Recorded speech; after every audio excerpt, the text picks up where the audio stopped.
Is there any hope for Dak? This weapon cabinet just seems so barren this year. We have him pretty low at QB 24 as compared to QB 19, and his ADP is QB 17. So we're a bit lower than the industry. Are we wrong to be low on him? How's he looking? There's a wide range on Dak. Wouldn't you agree? I mean, we have him down at 24, but I've seen some people that actually are strangely high on Dak, and I can't figure out why. So I'm actually we had Field I'm Yates dying on last week. He had him at 10. Yeah, Remember? well, right. I didn't want to misquote, but yeah. So RJ, what do you think about him?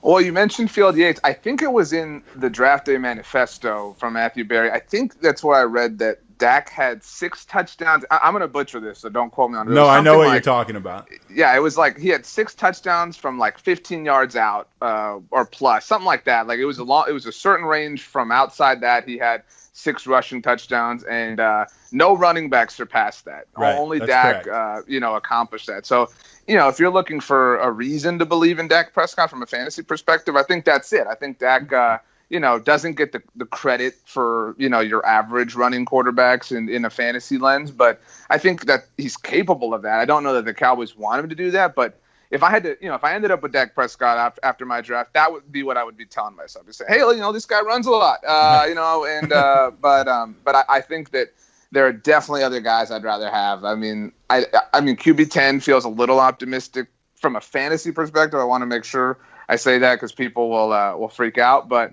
I could probably think of 12, 13 guys I'd rather have on my fantasy team than Dak.